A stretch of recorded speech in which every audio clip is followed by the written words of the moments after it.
Okay, well, good afternoon, everybody. Welcome to Quadrant. Thank you for coming. And I'm particularly pleased to welcome Rachael O'Grady from Mayer Brown and Kate Wilford from Anglo American, who are joining me and Paul Toms for this presentation. Our title tonight is From Seabed to Space, New Frontiers and Challenges in Mining to Support the Energy Transition.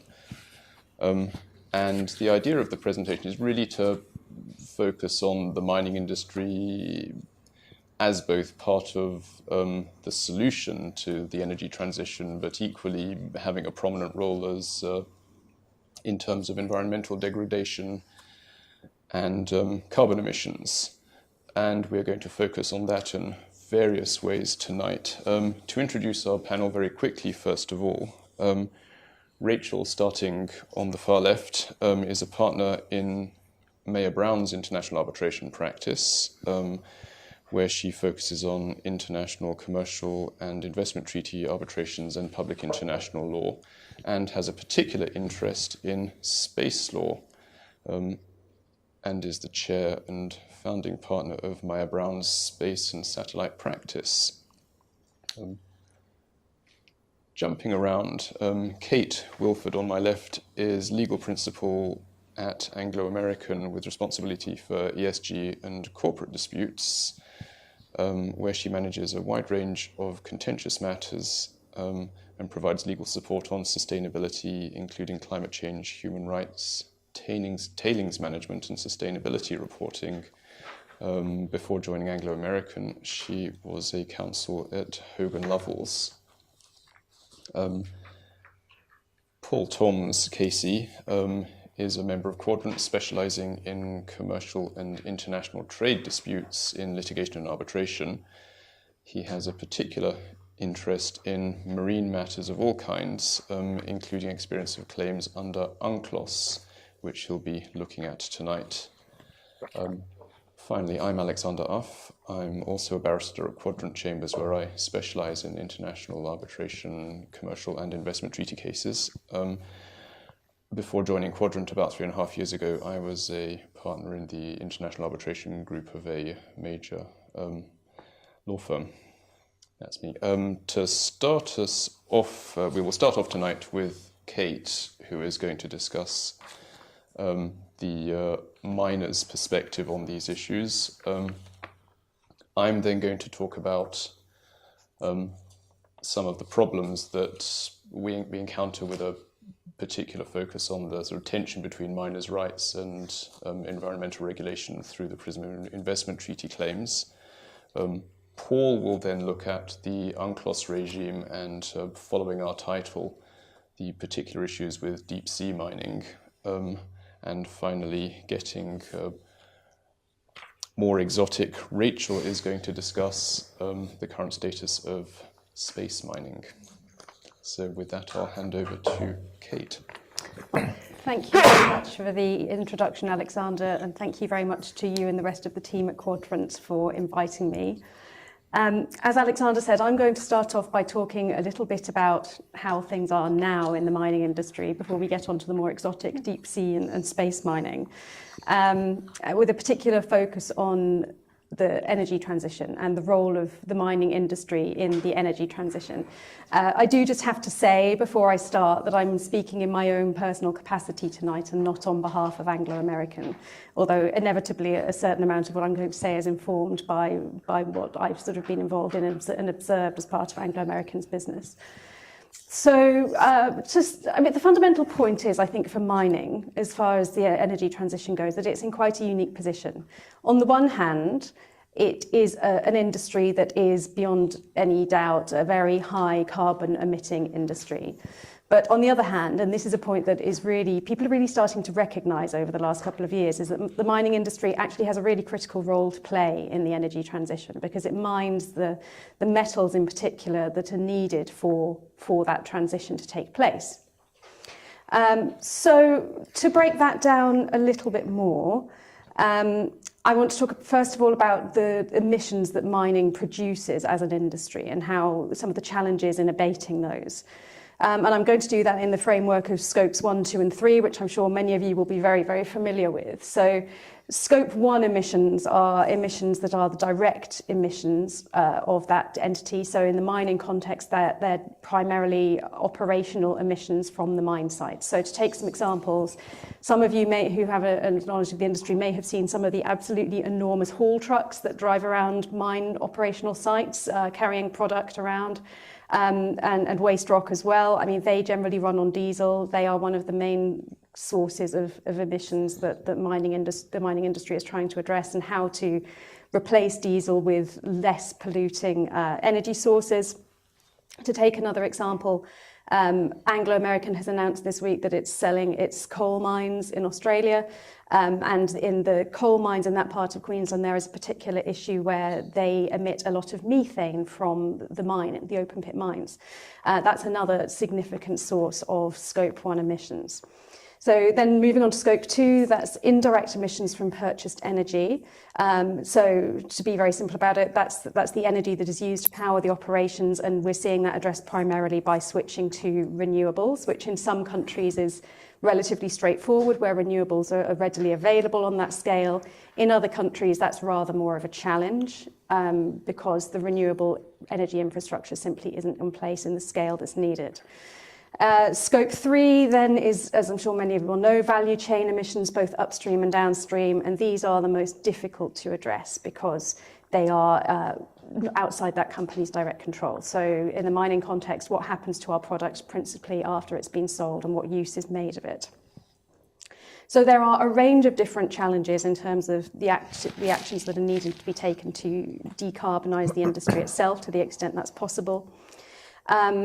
But also complicated by the fact that there are so many different pressures that come with that and are associated with that. So on the one hand, there is increasing expectations and increasing requirements to set targets and stick to those targets, and the pressure that happens if those targets are not adhered to. As well as the mandatory requirements that are coming in to publish those targets and publish increasingly transition plans under things like the CSDDD, this Corporate Sustainability Due Diligence Directive, and the UK transition plan requirements, which will be coming in over the next couple of years. But also, well, not just to add to the challenges, responsible mining means doing this in a way that takes into account all of the other impacts that mining activity has and how best to do that transition in a socially responsible way. So the concept that's generally referred to here is the just transition, which, to use a definition developed by the Council for Inclusive Capitalism, is the transformation of the global energy sector from fossil-based to zero carbon in a way that is underpinned by attention to the issues of equity and justice. So initially, this was very much understood in the sense of the livelihoods of workers involved in, for example, coal mining. But the concept now is really understood to encompass communities and the impact on communities and on societies more broadly. That includes, for example, access to electricity in countries where energy systems are dependent on coal. And for me, as an Anglo-American employee, a prime example of that is South Africa, which is still a very heavily coal-dependent economy. Not only does it power the electricity networks, people still rely on it very heavily for heating and domestic cooking. So it's a real shift to move a society like that away from dependence on coal. And the other way that the responsible mining needs to be taken into account in the energy transition is reflected in license to operate, both in the sense of having the actual permits that are needed, and I'm sure other speakers are going to touch on the issue of permits, but on a basic level, they're issued by the host government, and they provide the license to explore and then to exploit the metals and minerals that are there, and to carry out various stages of operational activity. And there, obviously, local law instruments governed by local law will and regularly do lead to lots of local law regulatory disputes. But as Alexander will come on to in his presentation, now we're also seeing giving rise to investment treaty disputes as well. And this is now linked to the concept of social license to operate. So not only do we have to have, as mining companies, the official permits to mine in a way that is acceptable to the host government, we also, social license is the concept of having acceptance from the communities around the mine. And that involves a trade-off, essentially, that the benefits of that mining operation will outweigh the disadvantages that that may cause to the community. So it's quite complex, and I wanted to sort of bring those considerations together in an example, which is one of the mines in Anglo American's portfolio, which is a copper mine in Peru known as Quellaveco. So Quellaveco is it's the newest mine in the portfolio. I had to remind myself of the timelines because Anglo American bought Quellaveco in 1992.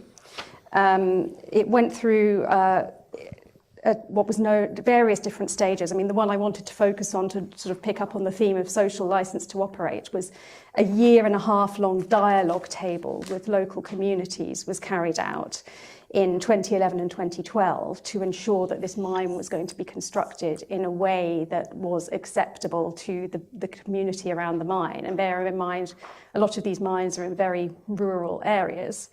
So that was 2011 to 2012. The actual permit was granted in 2019. So the permits to build a mine were granted in 2019. It went into first production in 2022 and ramped up to commercial production in 2023. So basically 30 years from Anglo American purchasing the mine to it actually going into full commercial production. And I use that as an example of just how complex it is and how long it takes to bring these projects online. In a relatively recent speech, our CEO, Duncan Wanblad, estimated that 60 projects the size of Quellaveco would be needed by 2040 to meet the global demand for copper for the energy transition. And I think the simple maths say that, if it took 30 years to bring Quellaveco online, we're not as globally going to have 60 more copper mines by 2040 because time simply doesn't allow. And the more responsibly that those mines are constructed and brought on stream, the longer they will take. So I don't pretend to have all the answers. I don't think anybody does, but I just wanted to maybe start by setting out what some of the challenges are and that we in the mining industry are very alive to and the need to address if we are to be part of the solution to the problems that the world is facing in terms of the energy transition. And with that, unless anyone has any questions, I will hand over to Alexander. I have a question, just about on your Quellaveco example, but I think you said you bought it in 1990 something. 1992, yeah. And then the dialogue didn't start till 2011. Is that because you were just prospecting? Yeah, no, I'm very glad I've printed off the timeline of all the steps. So there were lots of pre-feasibility and feasibility studies. A certain amount of permitting was done before the social dialogue table was conducted. Mm-hmm. So there were an awful lot of steps that had to be gone through to bring a mine of that size online. Yeah, I had a question about the sale of the coal portfolio. Yeah. Which is an interesting one. It's something you see in other parts of the energy industry as well, where the sort of large, slick, clean players, if you like, are divesting their less desirable, dirtier assets. But one of the consequences of that is they are then bought by less scrupulous people who are operate in jurisdictions that are subject to less rigorous regulation, and they still keep getting operated. I mean, is there any way to stop that, or is that making it somebody else's problem, or is that a fair solution? It's up to the government when they decide that they're going to shutter coal mines. It's a really... This has been a huge topic of debate over the last few years about what is the most responsible way to deal with coal mines that are currently in operation. As you say, there was a school of thinking for a while that some of the larger operators simply wanted the coal mines off their books. And then that was the responsible thing to do by not operating these anymore. There is a different school of thinking that suggests that the responsible thing to do is actually keep them in the hands of the larger, more responsible operators. I say that in a very sort of general sense, and not too much should be read into that, but I think it's true that certainly the larger operators are generally better resourced and have better expertise, and are also tend to be members of industry bodies such as the ICMM, the International Council for Metals and Minerals, which has high standards that it requires its members to adhere to. So there are real differences of opinion on what the right course here is, and I don't think there is a particular consensus to that. And then the other factor to throw in is energy security. These mines are needed for energy security until such a point as there is a viable alternative to coal power in the jurisdictions that they're currently supplying. Sorry, we're just going to give you a microphone, not for amplification, but just for recording. Thank you. Sorry, can I just ask a follow-up question to that, which is, in that first phase of coal is bad, Yeah. would it be fair to say that was at least as much to do with banks not being prepared to stand up to their stakeholders, investors not being prepared to stand up in front of the world, and ESG activists, the wrong sort of ESG activists, because I think they're probably, certainly from my experience being in-house at a mining company in the old days, there are very sensible activists, and then there's a spectrum. Absolutely. And it certainly seemed to me, albeit from outside the mining company in those days, that there was a lot of pressure being brought to bear on I remember Credit Suisse, for example, wouldn't fund. BlackRock were looking very seriously at what they were doing, and they're the biggest ENR investor in the world, I think probably still. And a lot of that just came from public perception. It seemed that people weren't prepared simply to stand up and say there are good producers and there are less good producers. Is that fair? I think so. I think there was certainly, a few years ago, an awful lot of pressure from investors, from the financial institutions, exactly as you say, to sell off coal assets, because that was seen as the responsible thing to do. I think it is fair. I think it's probably a little bit more complex in that different people obviously come at this from different perspectives. And it's a question of sometimes, I think, which voices shout the loudest. And certainly some of the financial institutions and some of the investors were shouting quite loudly. To go back to the South Africa example, I've been told stories by South African colleagues of going to talking to people in South African communities that are heavily coal dependent and just saying, we just simply can't imagine a future without coal. We rely on it for so many different aspects of our lives. And I think then that narrative becomes it's a different perspective. And when you throw that into the mix, the whole equation becomes much more difficult. I just had a question about the timeline, going back to it, and to what extent you thought the timeline, the sort of 30-year timeline, was actually also informed / dependent on the commodity being mined. I typically deal with a lot of oil product, etc., and actually from sort of inception to production, a lot of these ventures come online a lot quicker than 30 years. And I take the point about, well, also maybe there's a question mark over how responsibly those are dealt with.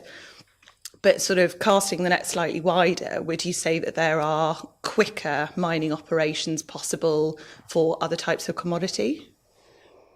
I don't have specifics to draw on in terms of how long it has taken for other commodities, but I certainly do see a scope for variation depending on the location, the specific circumstances around that particular site. Whether, for example, it requires community resettlement, whether there are environmental issues that need to be addressed. Without a doubt, the timeline will vary. But I'd use Quellaveco as an example because I think copper is the metal that everybody's talking about the most in terms of the energy transition, and the one that everybody is saying is going to be in greatest demand.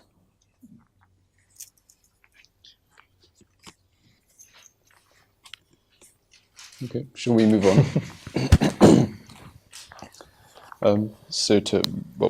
My focus for this presentation is really, as I said earlier, the conflict between miners' rights on the one hand and environmental regulation on the other hand.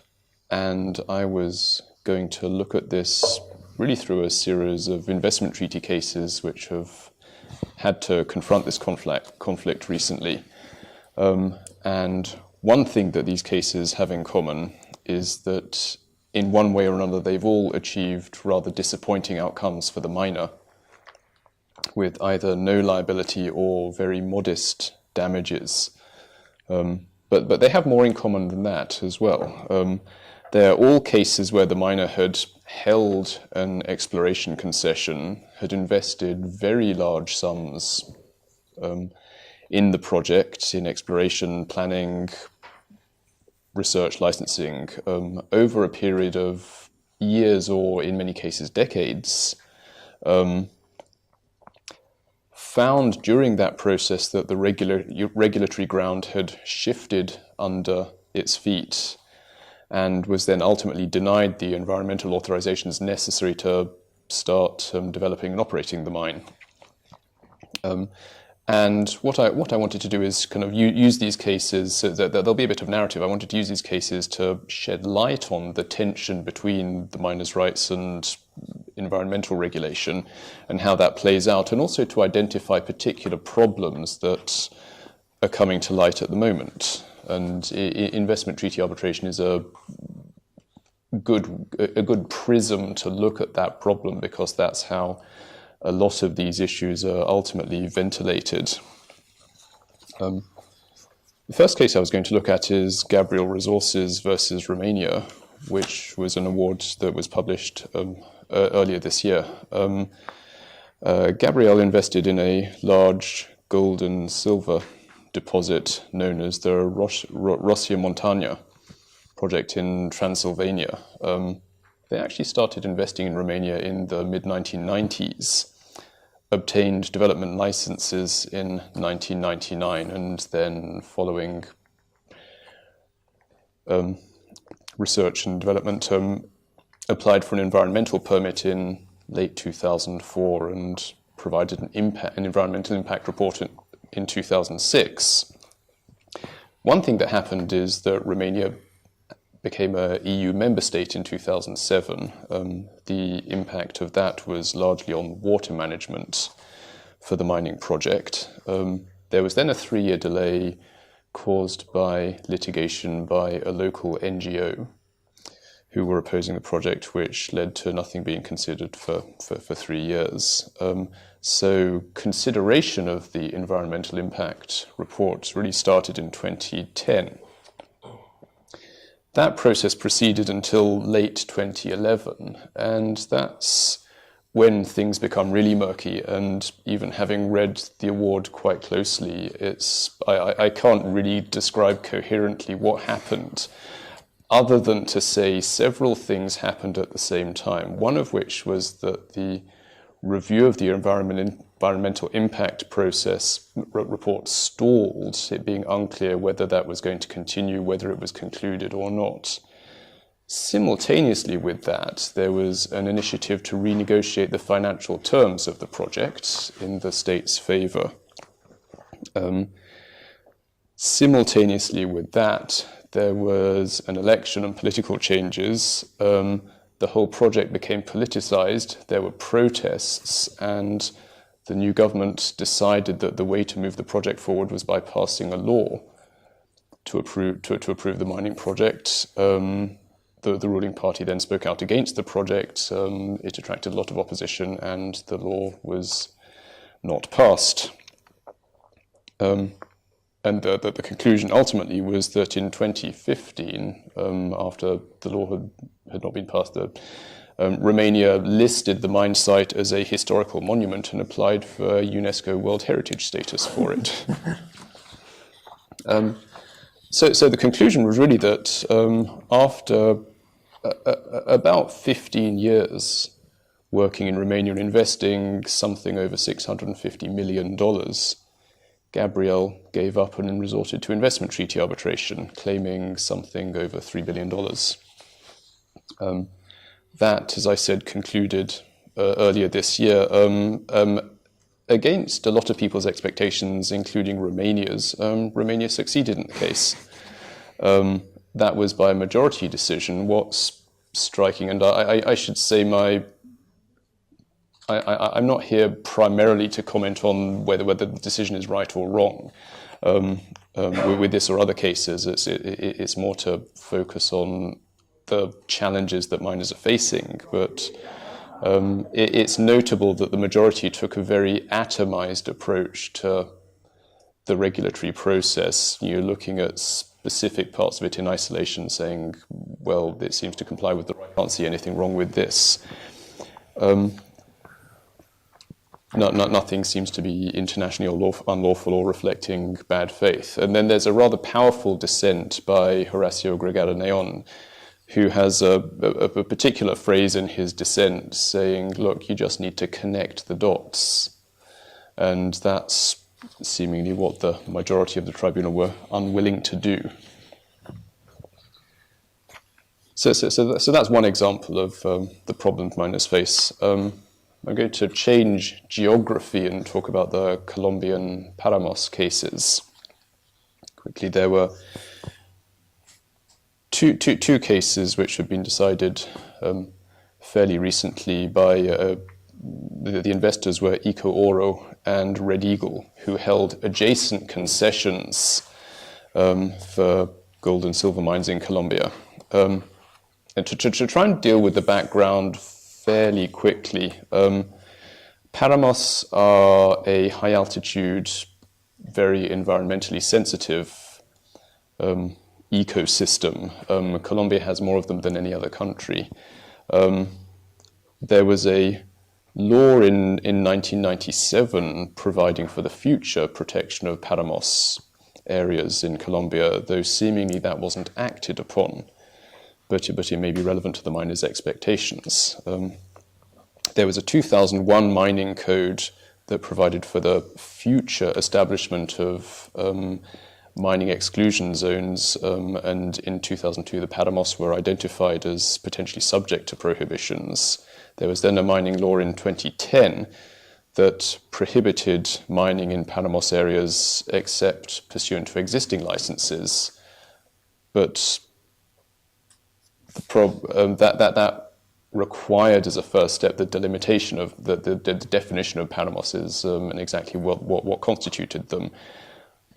The law itself was found unconstitutional in 2011 and replaced by a similar law later in 2011. And then there was the actual identification of the Paramos in principle was not made until 2014, though there was still confusion about that.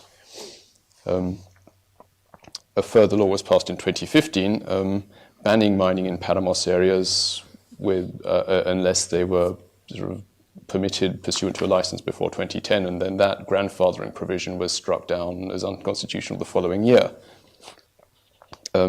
So a highly confusing situation. The real problem that certainly Eco Oro encountered was the lack of definition of what was a Paramos and whether and how much that overlapped with its concession.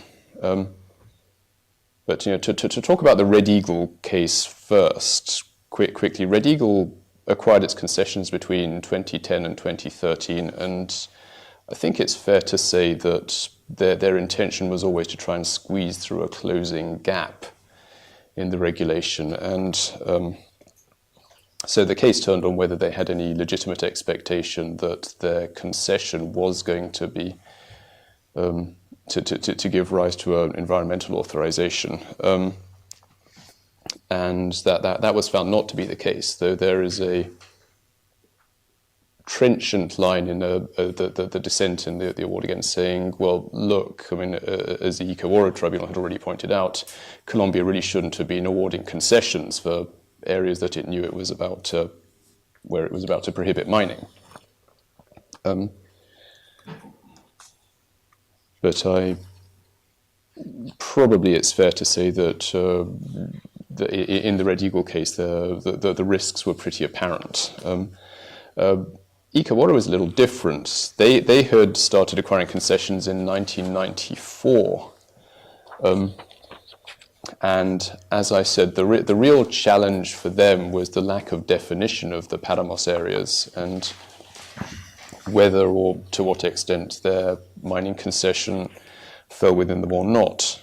And the tribunal's decision in that case ultimately, by various majorities on different issues, was that Colombia hadn't expropriated but had breached the minimum standard of treatment by consistently giving the miner mixed signals, and by failing to define the paramos as was necessary so that the miner could actually understand what the impact of the regulations on its particular concession.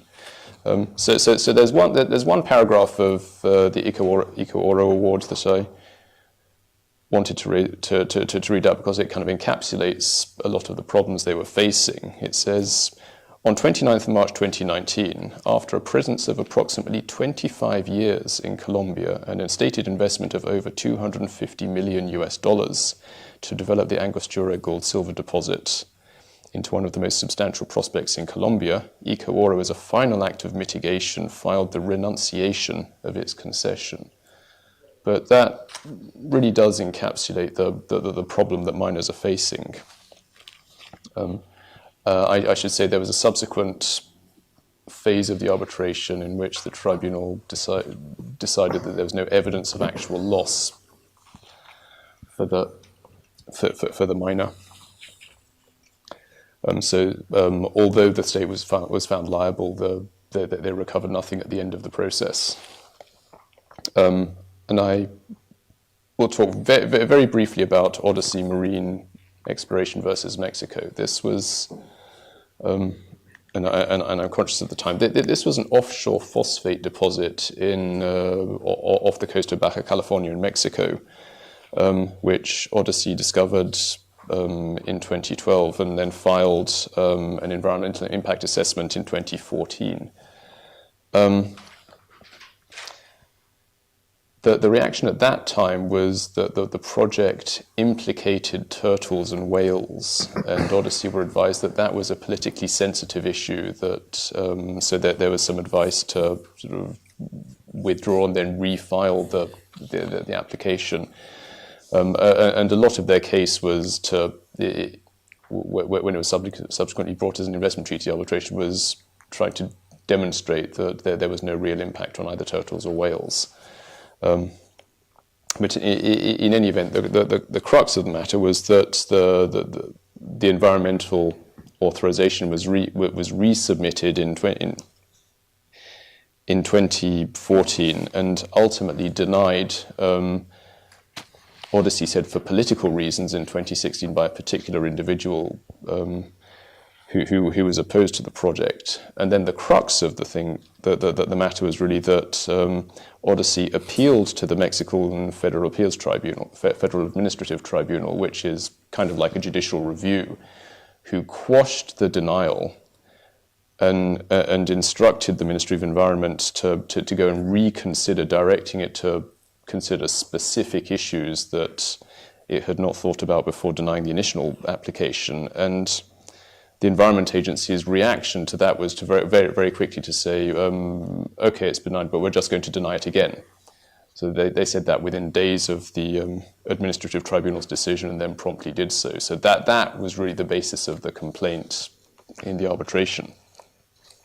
The award isn't public, but the outcome is Mexico was found to have breached its treaty obligations, but the award of damages again was extremely low. It looks as if the miner was awarded back the sunk cost it had invested, but there was no more substantial claim. So, briefly, what do these cases illustrate? As I foreshadowed, miners are being given the timeframes and the cost of exploration and permitting, miners are being put in the position of investing very large sums over very long periods with absolutely no comfort that the project will actually receive approval.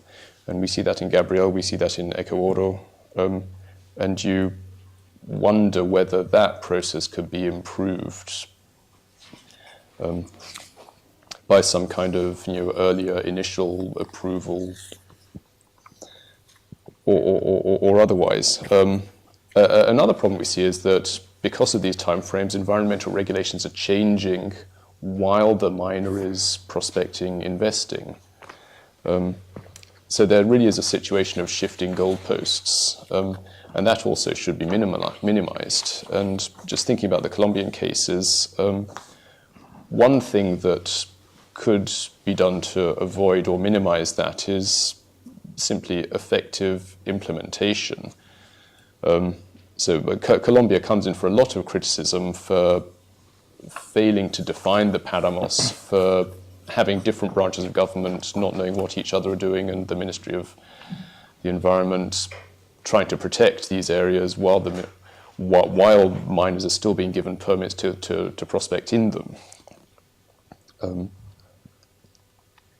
But it's also fair to say, if you look at Red Eagle, for example, that miners do seem to have a substantial appetite to take risks in these areas and try and creep through the regulatory cracks. And I suppose last quickly, as Kate has already mentioned, there are quite strong social license issues in all these cases. Where Odyssey were told that turtles and whales were a political issue, it's quite easy to imagine the press getting hold of the wrong end of the stick on that, and that would have caused a public outcry potentially. There are lots of cases which have involved protests. Bear Creek is one that I haven't mentioned, but interestingly, there were protests by different groups affected in different ways. Essentially, communities that stood to benefit from the mine protested in favour of it, and communities who didn't feel they were benefiting protested against it. And that, I think, does carry some lessons in how those kinds of issues can be managed. The last issue is, I think, particularly illustrated by Gabrielle, political dysfunction. And that is very hard to regulate. That is where investment treaty arbitration may unfortunately be the answer. Anyway, that's the end of my presentation, unless there are any questions.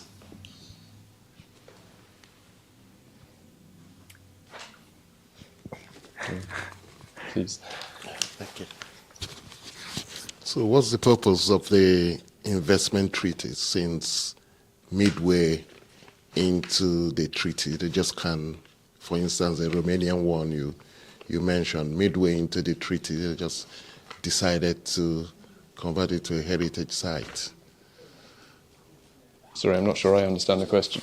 You know, you give example of the Romanian one, the Yes. coal site, which they invested about 650 million Yes. already, and then the site was subsequently converted to a heritage site. Yes. And contrary to expectation from Romania and the other parties, it was decided in favor of Romania. Yes. And my question is, what's the purpose of the investment treaty then, if you go into all that and suddenly there's a change of government or change of decision, and the purpose for which you went in there to invest is defeated? Yeah, well, that's an excellent question, but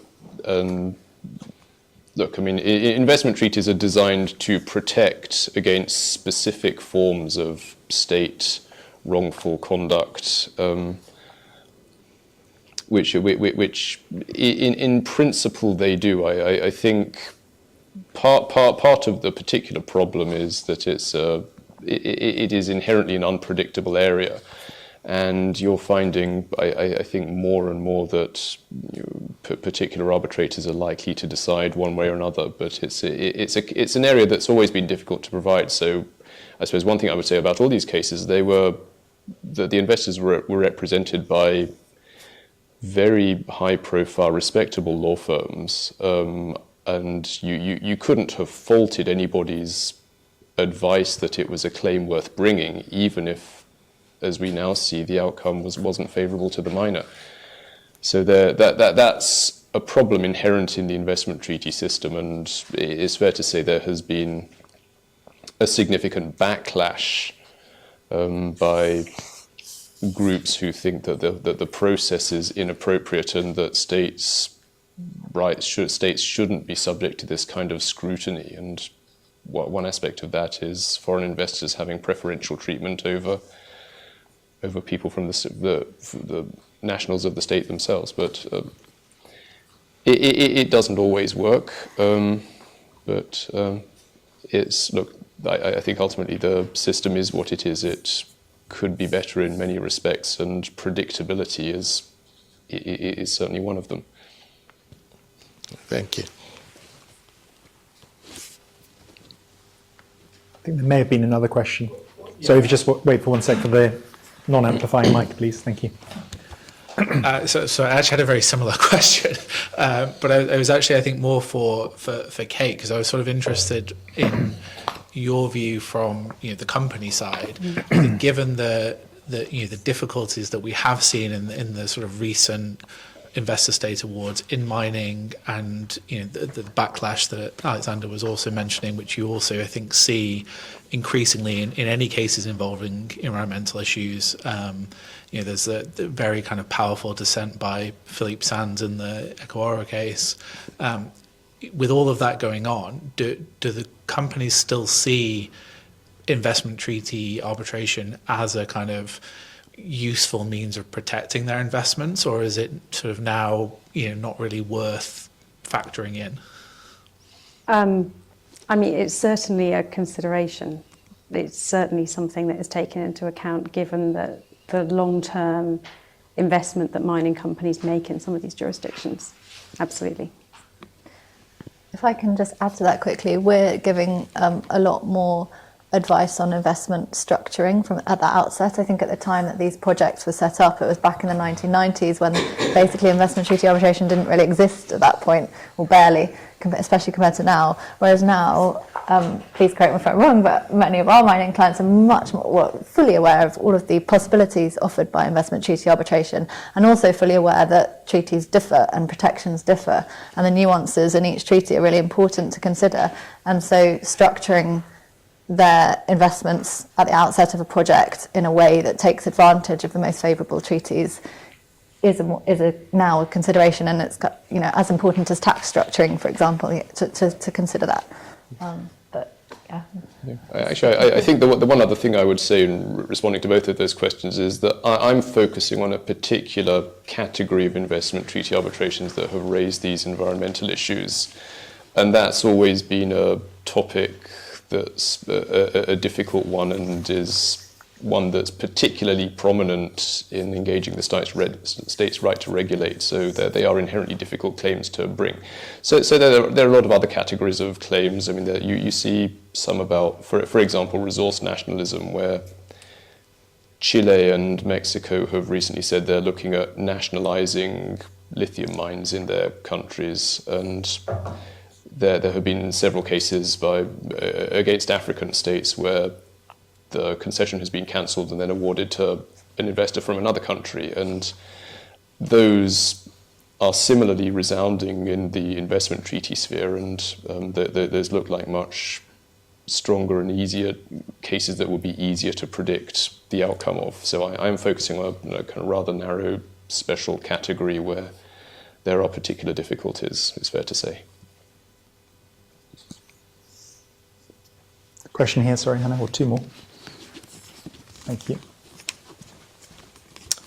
In the examples you gave, those investor-state arbitrations, the miners had a positive outcome in that they seemed to win, but they didn't really recover. Broadly, do you see, in your experience, problems around funding? And by that I mean the mining companies able to spend more on legal fees than perhaps a state who isn't able to finance large arbitrations, or lots of them at the same time, that might go on for years or at least a very long time? I guess anyone can comment on that. I mean, there are some quite striking comments in about the cost of both the Icaworo and the Gabriel cases, and the claimants' costs were somewhat eye-watering. And there's, I think Philippe Sands actually issued a particular opinion about the costs in Icaworo. But no, it's not my experience that states are struggling to find representation. I think actually it's a very competitive market. Lots of people want to work in that area and are willing to work on rather low budgets to do the work. So I haven't seen states struggling to find representation. It's, I mean, pursuing that point, I think in several cases, what you've seen is on the investor side, you've seen a funder step in and actually cover the cost of the arbitration, not necessarily in a traditional way, but actually sometimes taking a stake in the mine operating company as part of their investment. So there are, I mean, funding is, I mean, they're expensive, difficult, long-running cases for both sides, but I don't think I would see a disparity or anything affecting the quality of the representation.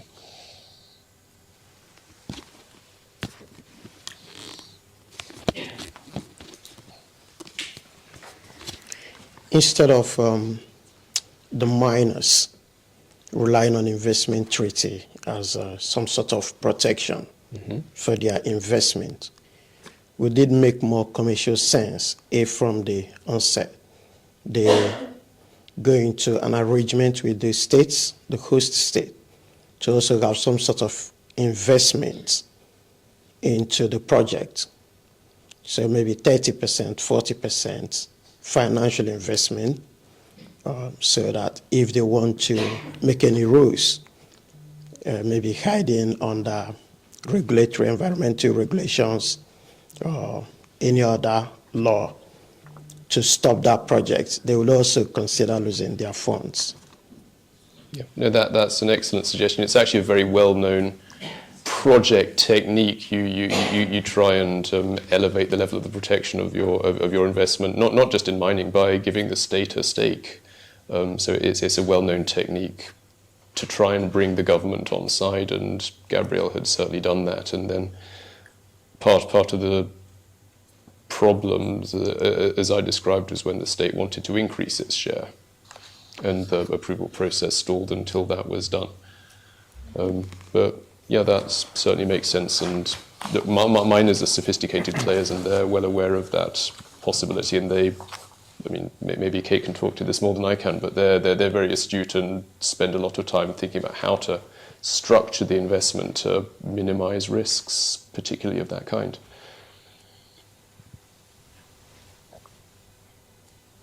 I think another form of that is going into a local JV with the state. We did a investment arbitration in representing the Gambia a few years ago now. But there, for example, it was a JV with the state and the investor that was involved in a locally incorporated company. But then, of course, I mean, then you have to jump through the additional hurdle in any treaty arbitration of foreign control. But I mean, everyone does that now, so that's fine. But just another way of doing it. Okay, I think we shall move on to deep sea. I think we're running a little bit behind schedule, so I'd suggest that perhaps if you have any questions for me, we hold them until after Rachael's, just to make sure if people do have to disappear, which I'm not encouraging you to do so, that you at least get to hear what I hope is going to be the most interesting talk of the evening, and certainly more interesting than mine. So with that thrilling trailer in mind, I'm going to start my deep sea section with a brief overview of what are the critical minerals that people are interested in the deep sea. And then I'm going to come on to talk about UNCLOS. That's the main thing I'll be talking about, what the regime is there, what the regulatory environment is. So there's three groups of minerals that people are interested in. The first are polymetallic nodules. These are potato-shaped rocks composed mainly of manganese and iron. They contain trace minerals too, such as nickel, copper, zinc and cobalt. First discovered apparently by British sailors in 1873 on board the HMS Challenger, but only some 100 years later, really, that people started to realise the economic potential in these things. So where do you find them? They're on the seabed sediment. They're often partly or completely buried, both in shallow and deeper waters. And the most prominent intended method for removal of these minerals is to use a giant robot that's sent to the ocean floor from a support vessel. The second group is polymetallic sulfides. These are rich sources of metals, such as copper, which we've heard a lot about tonight, zinc, lead, gold and silver, and again they're found on the ocean floor. And then thirdly, and slightly differently, cobalt-rich ferromanganese crusts, which are associated with areas of significant volcanic activity. They're similar in composition, at least, generally, to polymetallic nodules. And the interest in those is particularly focused on cobalt, platinum, and other rare earth elements besides nickel and manganese. This is slightly different from a mining perspective. Extraction is harder than for the nodules. You don't effectively scoop them up. The processes that you need to do are similar to land-based mining, but of course with the added complication of being underwater. Those minerals offer, in very general terms, potential use, part of the transition, for things such as car batteries, wind turbines, solar panels, as well as everyday things such as mobile phones, laptops, and the like. So how does UNCLOS apply to any of this? UNCLOS, as you'll know, is the United Nations Convention on the Law of the Sea. And what one finds is there is a different regime for essentially waters within national jurisdictions and then waters outside national jurisdiction. The area outside the national jurisdictions is known as the area, and that's the seabed and ocean floor and subsoil beyond the limits of national jurisdiction. And what one has within UNCLOS is a specific part, Part 11, which deals with activities within that area, and that includes, of course, deep sea mining activities. There isn't a definition of national jurisdiction in UNCLOS, but it's clear that what that relates to is three particular areas of the seas. First of all, the territorial sea of the states, so that extends up to 12 nautical miles from a coastal state's coastline. There's effectively exclusive sovereignty for the coastal state within that body of water.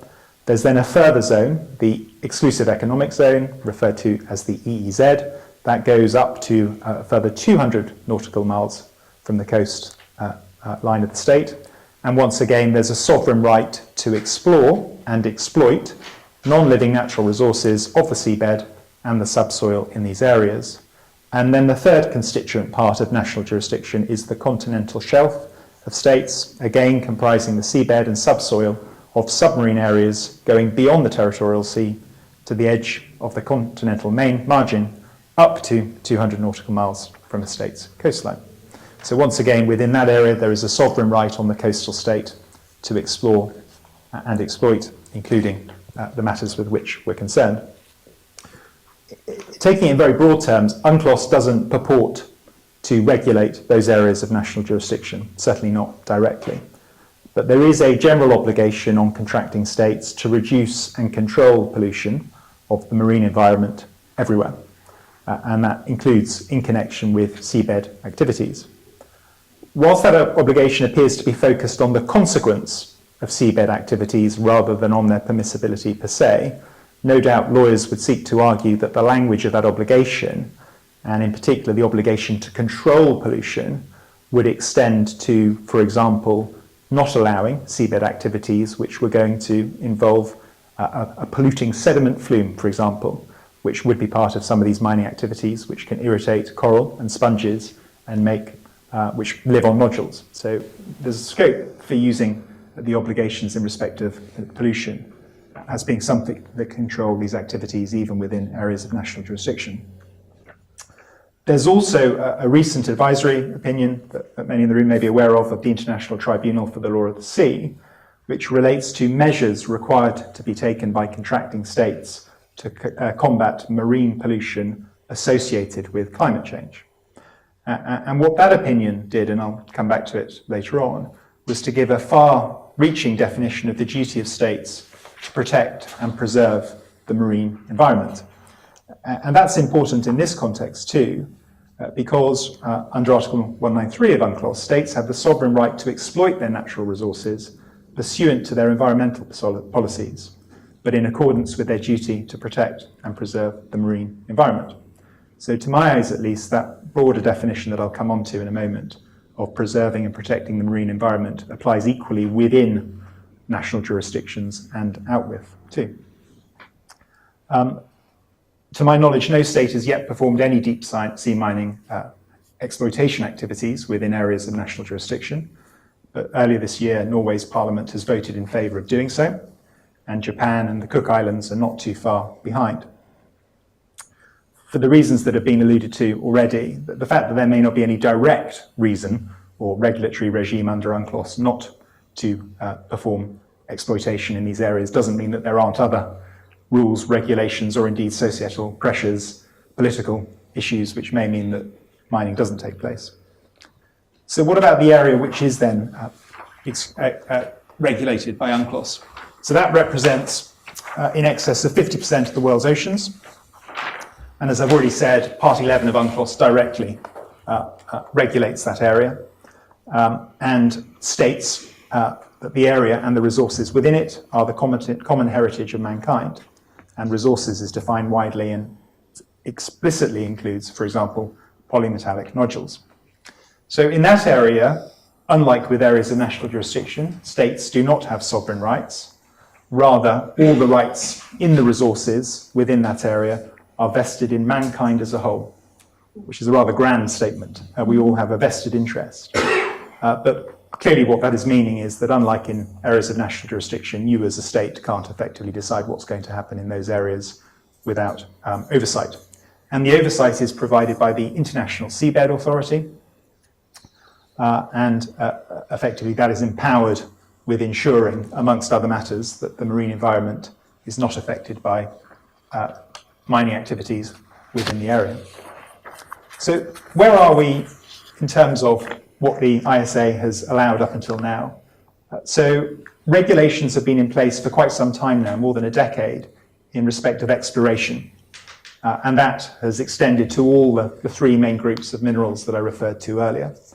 And exploration doesn't need any explanation. It's looking to see what resources are available. And as the ISA states on its website, it's about gathering necessary information on the location and quality of the minerals on the seabed, but also collecting environmental information. So those regulations exist. They determine, unsurprisingly, who can explore, where and how. And to date, there are 31 exploration contracts that have been approved and issued by the ISA, the majority of which are for the polymetallic nodules that I've spoken about. Contractors have to be states or state-sponsored. But what about exploitation? Well, the position there is that, as at today's date, there are no regulations issued by the ISA for exploitation. That is despite the fact that negotiations have been ongoing since 2014 to develop those regulations. And the last version was dated in February of this year. The draft runs to a couple of hundred pages. Again, one can see from the draft regulations, the broad structure is very similar to exploration regulations. You have to be state-sponsored to contract with the ISA. The state will be responsible for ensuring compliance by the contracting party with the terms of the contract. The contract will give you, the contractor, exclusive rights to explore and exploit in the defined area for the period specified in the contract. But already, and perhaps unsurprisingly, notwithstanding that these minerals provide a potential solution or part of the transition, there is an environmental pushback about removing these things from the sea.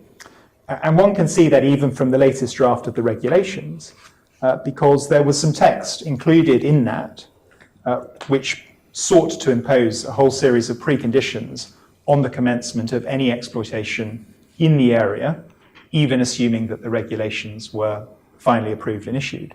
So, for example, there was some wording which stated as follows: exploitation in the area shall not commence until scientific evidence demonstrates that the exploitation will be conducted in such a manner as not to cause significant and harmful changes to the marine environment and its resources. So that was some text that was being insisted upon being included, which would self-evidently have adopted, not permit any exploitation until scientific evidence demonstrated that this was not going to cause significant and harmful changes to the marine environment. Now, whilst that hasn't survived the current drafting, the regulation the explanation, the commentary that accompanies it states that and the other parts in the paragraph that's been struck through consider important policy discussions, but it is suggested these considerations are not inserted in the actual regulations. So, whilst it's the case that there are other provisions in the draft regulations that pertain to environmental matters, there is still jostling going on as to, in effect, whether this should ever be permitted to start until at least there is greater scientific understanding as to what exploiting the mineral resources on the seabed, what harm they may cause. And separately, there is a movement. There are some countries that are calling for a ban, a moratorium on considering exploitation in these areas. Some car and battery manufacturers have said that they will not use minerals extracted from the deep sea, and other large companies like Google have similarly called for a moratorium. So whilst I don't have any closeness to these negotiations, I have no idea what is going on. One can see that there is a movement, almost in tension with the need to transition, as it were, or not in tension, but complementary to it, I suppose, as to whether or not exploitation is something that should be done.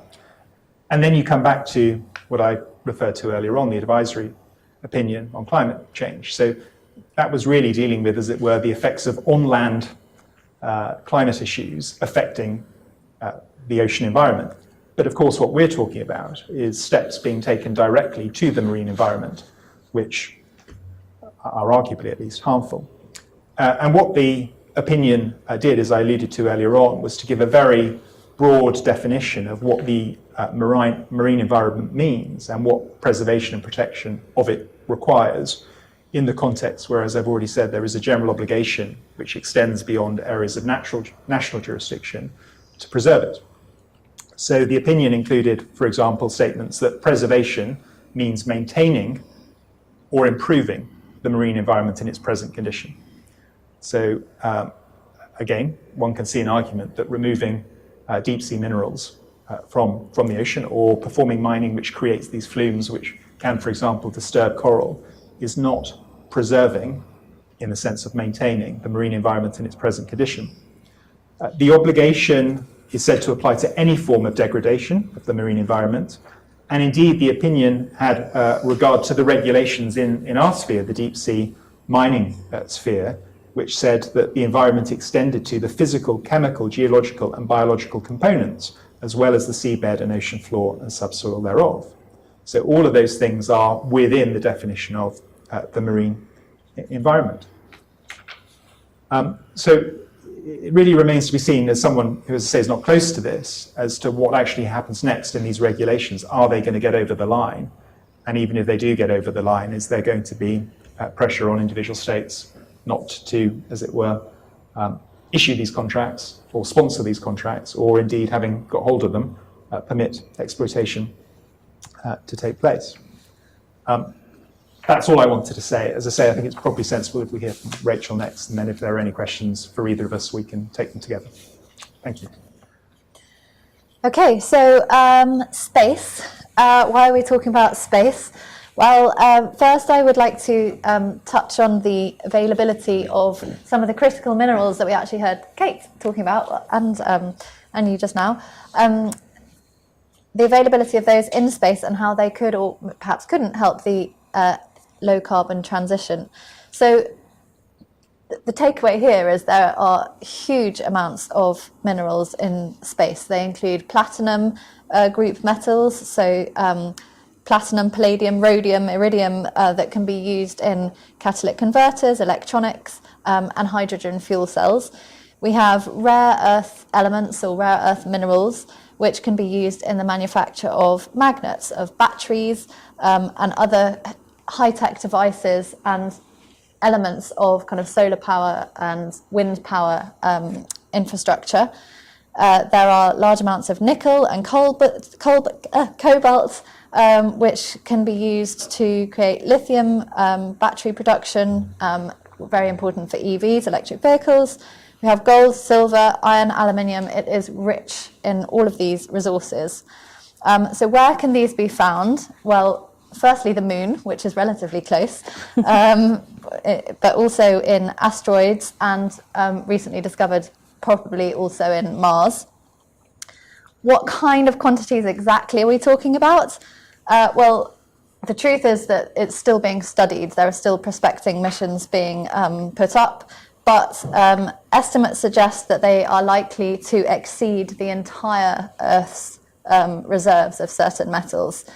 So, for example, there's an asteroid called Psyche, or Psyche, I don't know how you pronounce it, that is believed to contain metals worth an estimated 10,000 quadrillion US dollars. And it's been said that the first ever trillionaire will be the person that manages to successfully mine an asteroid. So huge amounts of very important, very useful metals in space. What does that mean for the energy transition on Earth? Well, putting it in context, apparently reports suggest that the transition to 100% renewable energy would, by 2050, I'm just reading this out because it's a statistic that I thought was quite interesting. So by 2050, that would result in a projected increase in demand of more than 4 times the existing terrestrial reserves for cobalt, 3 times the existing terrestrial reserves for lithium, and slightly more than the existing terrestrial reserves for nickel. So basically, we don't have enough, or we don't have enough at the right speed that we need it on Earth at the moment.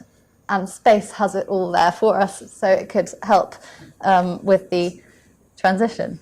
It would be an increased, so it would mean an increased supply, and that would alleviate the terrestrial supply, obviously, but also the geopolitical tensions that accompany that. It would support the development of renewable technologies. It could facilitate solar energy, wind turbines, smooth the transition to a low-carbon economy.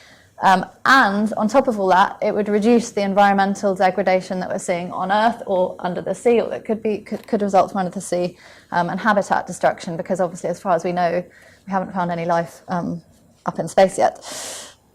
Say yet, I don't know, but there we go. Who knows? So basically, mining in space offers a very promising avenue for obtaining the critical minerals that are really necessary for the terrestrial transition. Where are we? Is my next point. Where are we? Sorry, I'm going quickly because I'm conscious of the time. Where are we with respect to realising any of this? Well, about 10 years ago, there were a series of companies that kind of invested heavily into research development technology to go and mine in space, and they all went bust.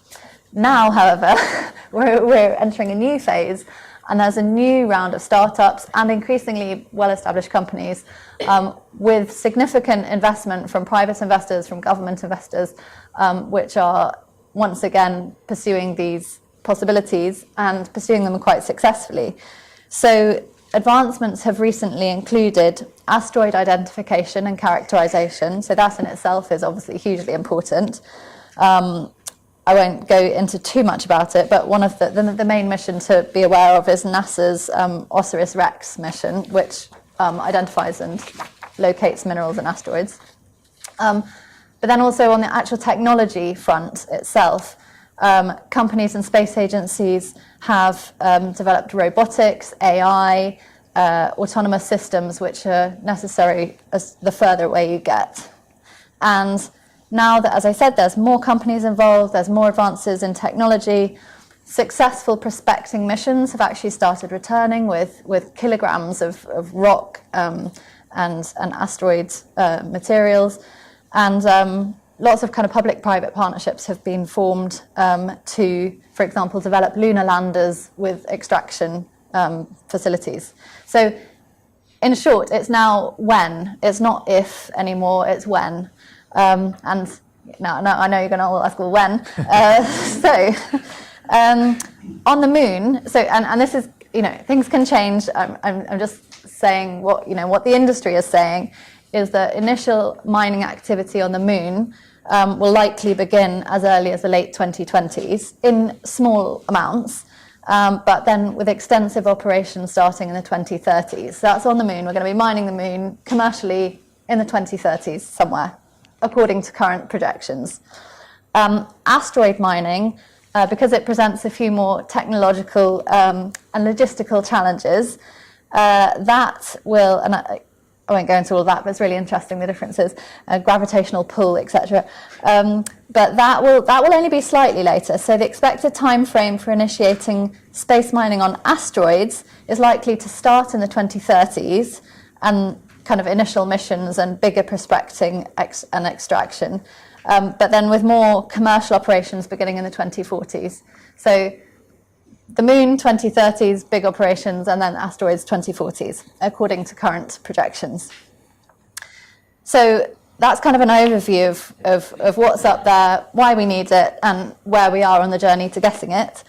Now I'll just give a very brief regulatory overview of the regulations that govern that activity. And the only place really to look is the Outer Space Treaty, which was put in place in 1967. And that establishes the fundamental principles that govern the exploitation and use of outer space. It was put into place, obviously, in a very different era to the one that we find ourselves in now. Is in the Cold War, only states could access space. Space mining wasn't even thought of as a viable possibility, perhaps even at all. So space mining isn't mentioned at all, obviously, in the Outer Space Treaty. But what the Outer Space Treaty does is it sets out certain principles which can apply to space mining. So the two most important, Article 1 and Article 2. Article 1, similar to the area in the context of UNCLOS, says that space is the province of all mankind, so it's all of ours. It says specifically the use of outer space, including the moon and other celestial bodies, that is the moon and that is asteroids, shall be carried out for the benefit and in the interests of all countries, irrespective of their degree of economic or scientific development, and shall be the province of all mankind, just like the area. So it suggests that all countries have equal rights to explore, utilise and own space resources. Article 2 then goes a bit further, and it says it kind of contains the principle of non-appropriation. And this has been the hottest debated in the context of space mining. And specifically it says, outer space, including the moon and other celestial bodies, is not subject to national appropriation by claim of sovereignty, by means of use or occupation, or by any other means. So that principle has been interpreted in a variety of ways by a variety of states.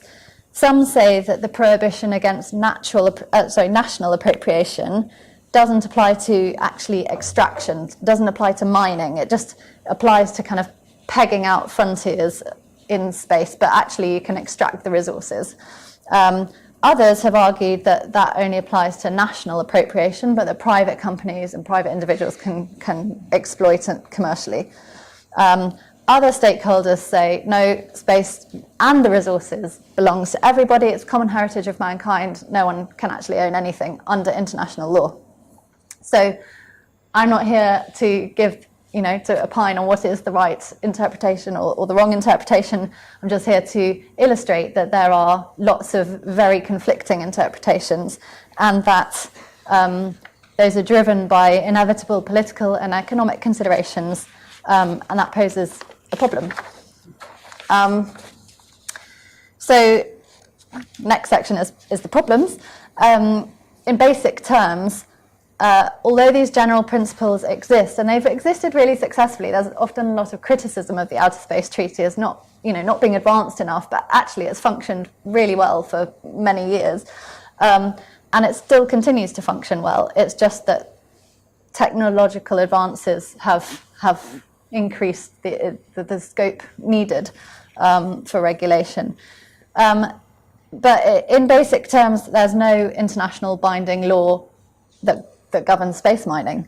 And even the principles that do exist have now given rise to these differing interpretations.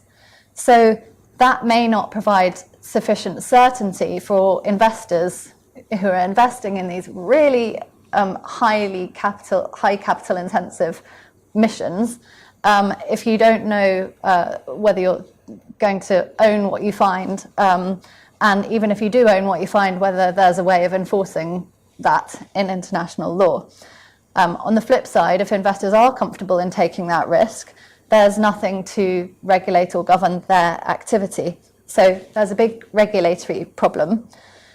Final section, solutions or possible solutions or ways forward. And there's no easy answer. Just don't want to let you down, so don't get your hopes up. But what have we done so far? Well, the United Nations, through the COPUOS, which is the Committee on the Peaceful Uses of Outer Space, that's a kind of subcommittee of the UN that deals with space, it's been really actively engaged in discussions for many years on the legal and regulatory challenges posed by mineral extraction in space. It's not new to it. It's very alive to the issues and to the developments that are ongoing. It has created working groups and panels, and it's issued report after report. It has partnered with the Hague International Space Resources Governance Group, and together they've formed what are known as these building blocks, which essentially are the building blocks of any new convention in this area that would need to be included. So things like authorization and supervision, right through to environment protection and proprietary rights. But despite all that, the UN has not managed to come up with a new regulatory framework to which there is unanimous consensus, perhaps unsurprisingly. Lots of analogies have been drawn with the law of the sea and the law of Antarctica, because they also govern areas which are the common heritage of mankind, just like space. But the difference here is that UNCLOS, when it was concluded in 1982, it went a step further than the Outer Space Treaty, as we've heard. There is an International Seabed Authority. There is an International Tribunal for the Law of the Sea. There's no equivalent in space. And if you were going to try and mirror UNCLOS in space now, I think it would be impossible to get global consensus, and therefore it's kind of it's not worth it, basically. The spacefaring nations are already too far developed. What have states done then? Well, actually, the most developed in space have decided to pass their own domestic laws, granting their own nationals proprietary rights over what they extract in space. So the US, Luxembourg, and the UAE have all passed domestic laws that grant their citizens rights to what they extract in space. And they've done that while being aware of their international law obligations, because the Luxembourg Space Agency even said, and I quote, the Luxembourg's law on space resources does not have an objective purpose or effect of paving the way for national appropriation of outer space, including the moon and other celestial bodies. The law clarifies Luxembourg's national position on the status of the resources that can be extracted from those celestial bodies and space in general. So again, it's kind of drawing the distinction of extraction versus appropriation. The problem with this, although it provides certainty, perhaps on a domestic level at least, question on an international level, but at least on a domestic level for citizens of these countries, and the kind of global community as a whole, is the fragmentation of space law. Because if this is the direction it's going to travel, and every spacefaring nation just passes its own law, granting its own nationals slightly differing rights over what they find, then we will end up in a very fragmented legal situation. So the last kind of thing that's the last initiative that's happened is the Artemis Accords. So kind of bilateral, multilateral agreement between spacefaring nations over the ways in which space resource extraction may take place. Countries have kind of grouped together to agree kind of common principles which would guide that process. None of them have actually kind of said anything about ownership or rights, but they've kind of just started paving the road, like building the framework in which these activities may take place. I don't know, so that's kind of the end, and just to finish, I don't know what the solution is, and it's baffling many, many people in terms of how we go forward with space mining, but I think it's something that will happen. It's something that probably needs to happen or would assist the energy transition, and it's just now a question of how at all, if we can regulate it, and if we can, then how. But I think international cooperation will be key, and the industry itself is very aware of that, and has been quite proactive in kind of generating thought leadership around that. There we go. Sorry, that was a bit of a race. Any questions? As I understand it, said that the need for all this is to sort of ensure energy transition because of climate change, sort of.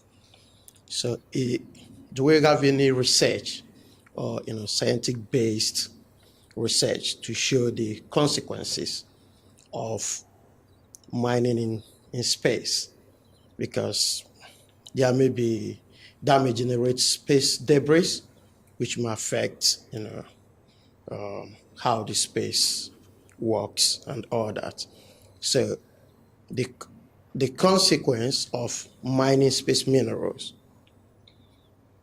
does it not outweigh, because it may be that it will outweigh what we're trying to avoid from using maybe fossil fuel to have energy. And then the other thing is, this will be very, very financially capital intensive. So what is the assurance that after investors have spent so much, then people on Earth will be able to afford the EVs or whatever sort of energy that is then got from these minerals? Thank you.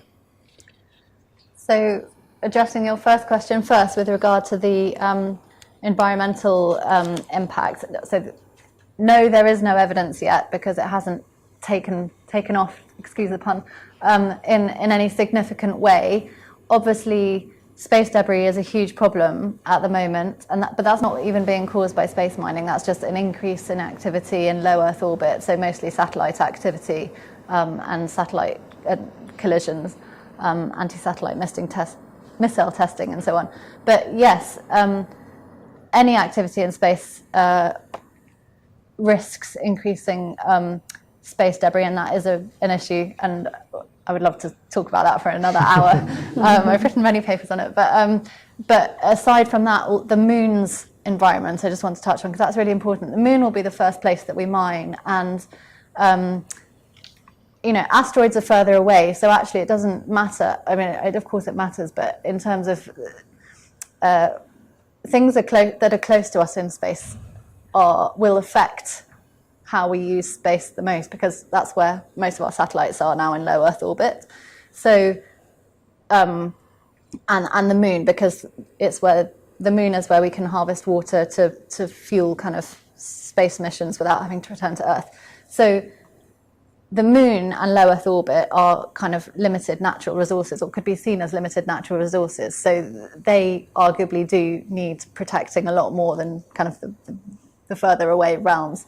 And that is an issue, because even there's no regulation. The Outer Space Treaty does impose an obligation on states to prevent the harmful contamination of these areas, but that's it. I mean, there's no, it doesn't expand on that, and it doesn't regulate that any further. So yes, it's an issue if in the moon and in low Earth orbit, but given that lots of these asteroids are far away and we're not in areas of space that we're not using anyway, then it may be better to mine there, although it's harder because it's further away and more expensive.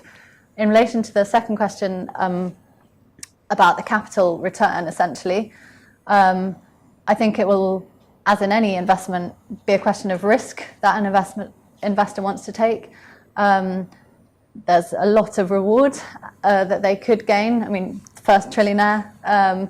And as more countries are supporting the space mining initiatives, they may take comfort in the fact that that's kind of the way things are going, but it will be a risk at the end of the day as to whether someone challenges that. But given that all of these spacefaring nations are signing up to the Artemis Accords, I imagine, again, it's something that will happen at some point. Does that answer your questions?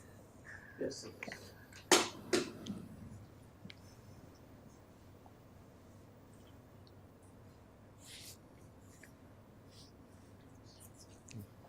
So just to think about the prospect of space mining, then, when you think about a mine on Earth, there's a massive attention to the byproducts, the tailings, and preventing that from getting into the environment. The situation seems to be that if you're doing that on an asteroid, you can just chuck away the tail. You don't need to process them at all. You don't need to worry about any byproducts. Is that? I can see how that would be attractive to miners. I mean, who knows where we will be in 50 years' time? Maybe we'll all be living on asteroids. But to the extent that we're not, and to the extent that we're only living on Earth, yes, that won't matter. As I mentioned, if we start contaminating low Earth orbit or polluting it or causing space debris, that will start affecting our lives on Earth, because the more space debris, the more chance of a collision with a satellite that provides you with your GPS or something. But apart from low Earth orbit and the moon, which we kind of already depend on quite heavily, yeah, asteroids, I mean, we don't, unless we will go and live on Mars, which maybe we will, if you're Elon Musk, he's absolutely set on it, isn't he? So, but yeah, space is infinite. I mean, exactly, you can cause as much kind of carbon pollution on an asteroid millions of miles away as you want without affecting us here on Earth. Yeah, that's an attractive proposition for miners.